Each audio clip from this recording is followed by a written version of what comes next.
I'm Veronica, and I am a customer success manager at Mixpanel.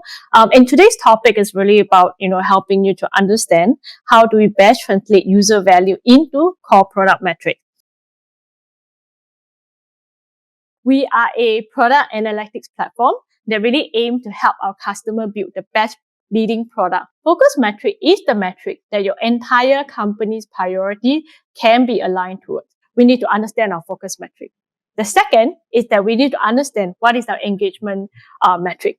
And the last thing, and in my opinion is the most important thing, I always emphasize this again and again, but for a reason, it's actually the retention metrics. Now imagine, right? Your executive team has said, hey, now you're a new product manager. We want you to hit X amount of users in 3 months. Okay. Now we have a growth and marketing team that is dedicated just to help you achieve those goals. So while your marketing team is really trying all sorts of possible ways to help you achieve your numbers, but the one thing is that if you are not able to get your user retention metric down, what it means is that people will leave your platform. And what that means is that essentially you're actually looking at a leaky bucket, right? So no matter how much of new users your marketing team or your growth team is going to pump in, at the end of the day, it is a hole that you can never ever fill simply because you are not able to continuously grow your existing user base.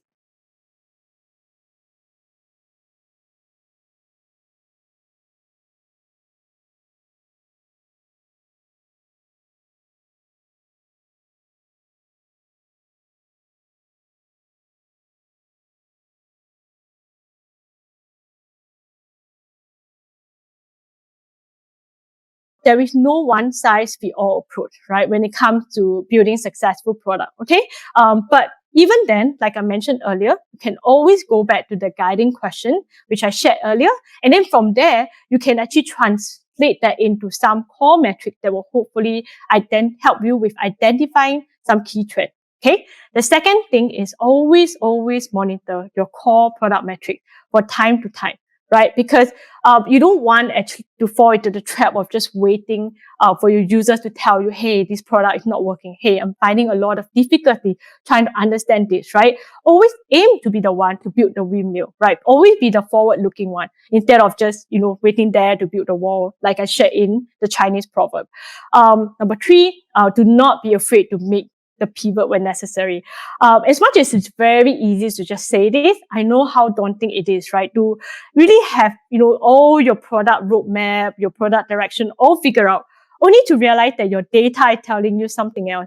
And that means that you now have to change your product direction. But it's okay, because remember what all those companies did? They all made the pivot. So it's always better to really, provide your users with what they want rather than become a white elephant trying to force feed a product to your users.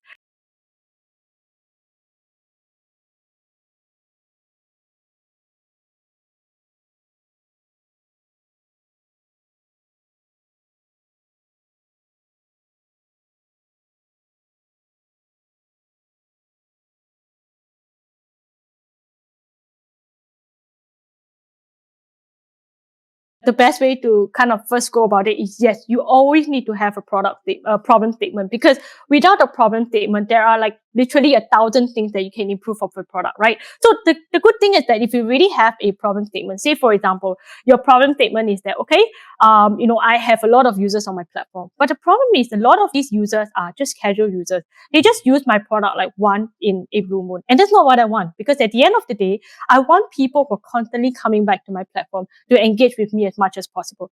Then the next thing that I need to look at is, okay, so what are some of the actions that I can start to track to understand why these people are not becoming my power users?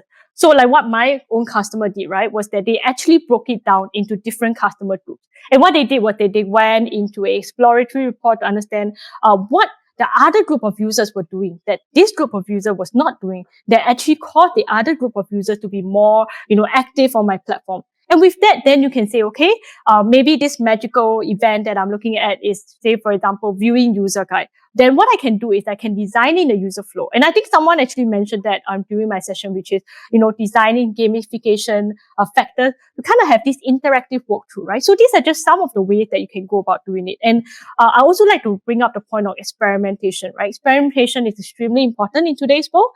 So in the past, we can always just say, I'm going to build this one feature, and that feature is going to be there for the next 1 year. But now, because there's just so many new products coming out, in fact, when I open up LinkedIn, right, every day I'm seeing there's a new startup being founded, a new startup being recognized as a unicorn. You cannot just build a product and assume that it will work. You need to constantly think about different ways to improve your user flow and to improve the product in itself.